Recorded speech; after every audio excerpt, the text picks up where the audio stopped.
All right, guys, if you are thinking about installing new doors in your house, stop and just finish watching this video, because what I'm about to show you with these arrow doors is pretty outrageous, because there is no caulking, there is no spackling, there is no sanding or painting these doors. They come prefabbed with a kit that just goes around your wall, and the installation takes about 30 minutes. These doors come with a magnetic latch and concealed hinges to make them look really sleek.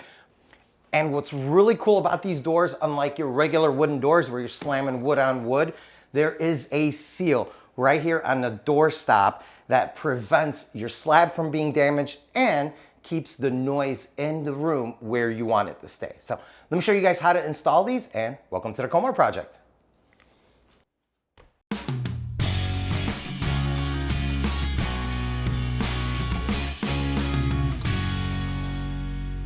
All right, guys, before we start throwing some screws around, let me kind of give you a backstory on these arrow doors so you know where I'm coming from.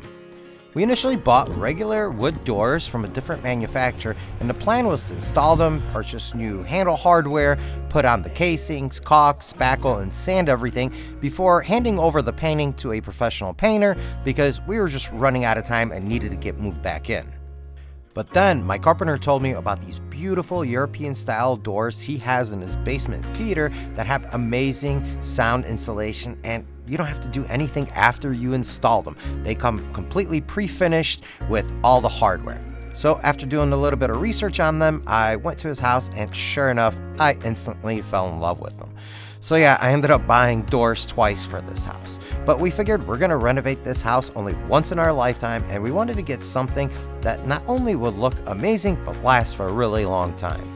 We have dogs that jump on the doorknobs all the time trying to open them up, and I wanted something that I didn't have to repaint every couple of months because of the nail scratches. These doors have a full interior core manufactured from solid wood on the rails and a combination of medium density fiberboard and high density fiberboard for superior acoustic properties and a scratch and flame resistant PVC veneer. You can actually see here where Stella tried to open that door by jumping on it. She ended up scratching the wall, but nothing happened to the casing or the door, which to me is a huge benefit. Now, these arrow doors are typically a little bit more expensive than your standard interior doors, and we'll get into the offset material and labor costs for them later in this video, but they are fully custom to each customer's preference, and they need to be imported from Europe, where Ercado, their manufacturing partner, is based. So shipping costs, import duties, and conversions to US building standards also add a little bit to the price, and I'll break all that out later on, but now let's get into the installation of them. So when you order these, you're gonna get a kit. So every kit is gonna come with a pre-finished solid door slab with the high quality PVC veneer like we have, or if you chose a frosted glass door or solid wood, whatever it may be, it comes with everything it needs to be installed. So an adjustable door frame with the casings, yep, you get all the casings ready to go, pre-painted, and a seal for the soft close, the concealed hinges, and the magnetic locking system. And all these slabs are universal. The frame is going to determine which swing direction you're going to have. So whether it's right or left-hand swing, it's not determined by the door. It's going to be determined within the frame itself. So when you order, just make sure you order the right frame. To install them, the first thing that we want to do is check to see if the floor where we're going to be installing is level. And surprise, surprise, in this house, it's not. So I need to trim one side of the frame to the level mark on my shim. That way we don't have a weird gap under the door when we install it. Now, we installed 27 doors in this house, and of course, the one I decide to film is the one that has the issue. But hey, it's a great opportunity to show you guys how to fix it. And just know that 95% of the time you won't have to do this step. Most of the time, the openings and the floor is going to be pretty level. But in this circumstance, yeah, we have to take that thickness of that shim off of the bottom of the frame. With everything trimmed up, we can separate the casing from the frame. These come with both of the casings attached, and the furthest one from the hinge comes off for installation. We'll reattach it later, but to pull it off, we just want to grab one end of it and just gently pry the two pieces apart. After removing the seals, I set the casings aside and laid the frames on a piece of cardboard, and now we can start installing these cool hinges. Each hinge has a thick side labeled door, that's the one that obviously goes into the door slot, and a thin side without any labeling. That's the one that we want to start with. We're going to take that thin side and just slide it into the pre-cut slot in the frame, flip it so that you're looking at the back, and grab one of the hinge mounting plates from the kit. With the countersunk holes facing out, we're going to slide it over the hinge and secure the hinge to the plate with 2 color matching screws, making sure that we don't over tighten them. Then we can make sure it's nice and snug with a screwdriver and flip the frame over again, and this time secure the plate to the frame. And now our hinge is secure to the frame and our frame is secure to the plate. These hinges are fully adjustable. You can raise, you can lower, plumb, and square the door later on. I'll show you guys how to dial that in once we get it installed, but first, let's finish the frame by installing the header. Line the header up with one of the frame sides and insert the frame connector into the pre-drilled holes. Lightly tighten the screw to pull the miter casing joint together, and then reach underneath to make sure that it's nice and flush. You're just feeling, make sure that that header and that frame is coming together nicely. And once it feels good, just tighten it up with a screwdriver. Now we can move on to the structural connection in the frame. From the hardware pack, we're going to grab the little white plug and 1.5 inch screw. The smaller plug goes into one side of the frame. It doesn't matter which one. And the longer plug with the closed end goes in the opposite side. Push them in fully, then drive a screw through the open side to connect the two. For me, it's a little bit easier to use a hinge plate or wood block just as a backer while I'm driving through, because as you're driving into a solid plug. That plug kind of wants to come out before that screw actually grabs. So just holding it with one of these plates is going to make it a lot easier. Then, once both sides are done, I can remove the strike plate so that it's not in our way and pick up the entire frame and carry it over to our door opening. And don't worry about it, it's not going to come apart. As long as you're not running with it like a sprinter with a baton, it's going to hold and those miters won't shift. After sliding the entire frame into the opening, I center it up as best as I can and check the header to make sure that that is level. I might have trimmed just a little bit too much off of that one side, so I'm using a shim to bring it back into level just a tiny bit before I start drilling anything. Now remember those seals that we took off earlier? That's exactly where we're going to be driving our screws, right inside of that seal channel, so nothing is visible on our finished frame and everything looks nice and clean.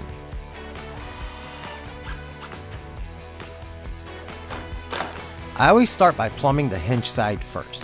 I put my first screw in about 3 to 4 inches down from the top corner using 3-inch construction screws and making sure that I don't overdrive them. Then I can shim and plumb the bottom, drive a screw there as well, and double check everything once again. Once finished, I can go ahead and put the center screw in, and that side is all set. Once the hinge side is all locked in, I can shim the top and the bottom of the strike side and make sure that they are perfectly plumb and parallel to the hinge side. Once I'm happy with how everything looks, I can drive a screw into the seal channel again and double check everything one more time before grabbing our slab door. This thing is beautiful. They are the sexiest doors you're ever gonna find, by far. So up here we have green on the first floor. Oh yeah. We have black with copper inlays. So these are gold inlays, copper in the basement, and upstairs we have a very light gray, also with gold inlays. And closets have different inlays, bedrooms with different ones. So you kind of know based on the type of inlay what that room is, and it's very cool. I think it looks so classy. Yeah, these flat panel doors look incredible, but Arrow has way more styles to choose from traditional farmhouse style doors to bold artsy designs that basically become part of the interior decor of your home. Before finding these doors, I never looked at doors as something that made a statement. It was just a white door, maybe a little fancy trim around the edges, but a door. I never thought of it as a home feature. Now when people walk into our house, the first thing that they do is they say how cool these doors look, like it's a Rembrandt hanging on a wall or something. I never ever thought a door can make such a big impact in a home, but I'm glad that they do because we absolutely love them. And if you guys want to check out all the different styles and selections from interior to exterior and even windows that Aero Doors has available, check out the link in the description below.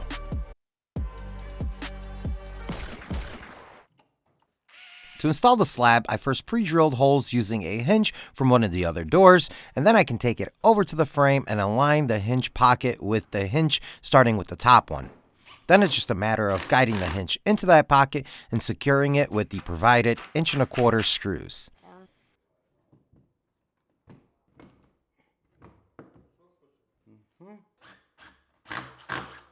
Once that one is in, I can do the same exact thing for the bottom hinge and test the fit.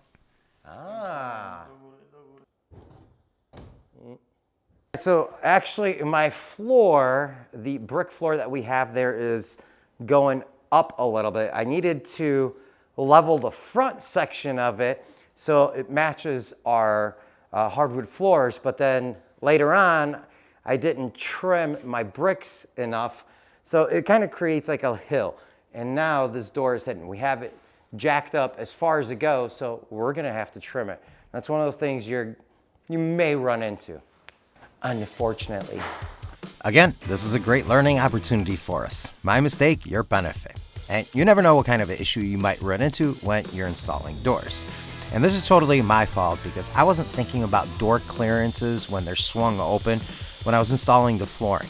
I just wanted to make sure that it looked nice and everything was flush from the flooring to the hardwood, and it just didn't dawn on me. But now we gotta cut it. And if you do run into a situation like this, just make sure that you are taping off that door with some painter's tape and use a high tooth blade on your saw. Other than that, it's just like cutting anything else. With the door in and swinging just right, let's take a look at the adjustments we can use on the hinge to dial it in. There are 4 Allen screws on the hinge, 2 on the door side and 2 on the frame side. The frame side is pretty simple. The bottom screw will lift or lower the door and the top screw locks it into place.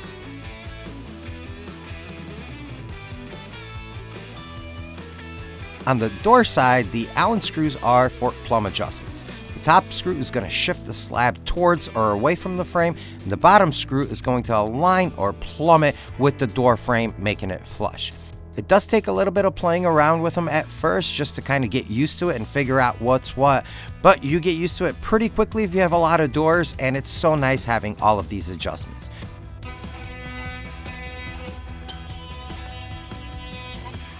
All right, our door is in, everything is adjusted, and what we're gonna do is we're gonna add a little bit of foam just to tighten everything. Obviously the screws and everything are holding, but in Poland, they only use foam to hold these doors in because all of the frames, they're made out of cinder block or concrete. Here we have wood, we can screw into it, but just to make them a little bit tighter, we're gonna fill some foam in.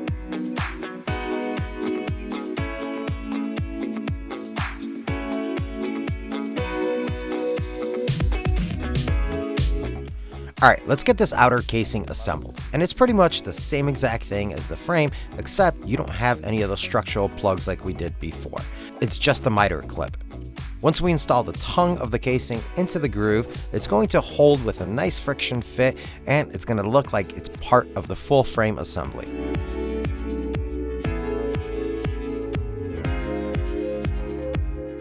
And then this groove here just pops right into there. So easy peasy, lemon squeezy.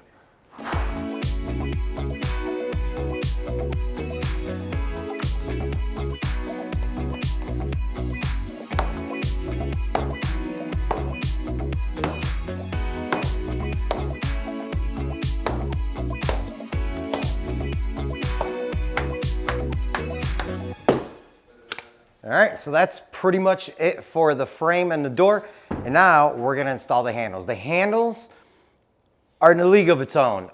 It's a magnetic catch and it feels incredible. So let's go get it and put it on.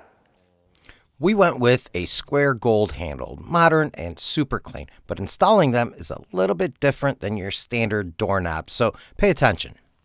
The shaft has two different sides that we want to concentrate on, a flat side and a kind of a beveled one with some slots. So we want to start by inserting the shaft with the flat side facing up into the magnetic latch that's already inside the door.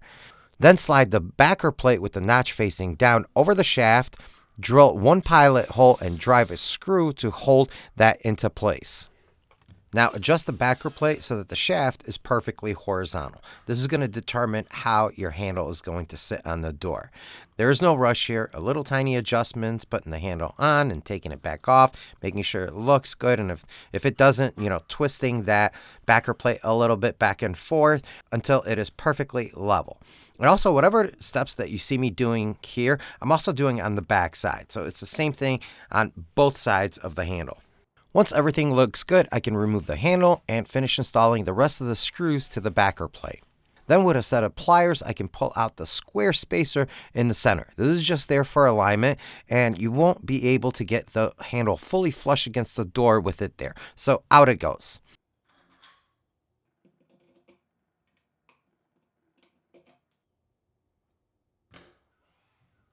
Once that's out, I can reinsert the shaft. And you have no idea how many times it's taken me to actually say that with a straight face. Slide our handle over it and secure it in place with a couple of set screws. Now you would think that's pretty much it. Almost. We still have the seal to reinstall so that our door has a nice, soft, muffled closing sound.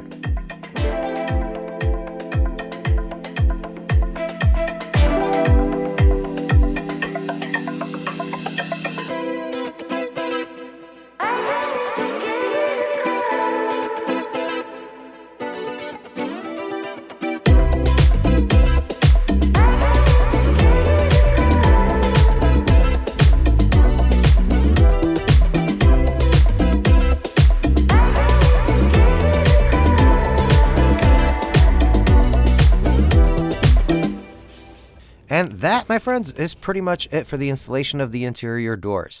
We absolutely love them. The kids can't slam the doors anymore, even though they try, and the dogs can't destroy them. So we are totally pleased with our purchase, so much so that we went out and bought our front door from Arrow as well.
Today, connecting to lock. Watch this. Wow.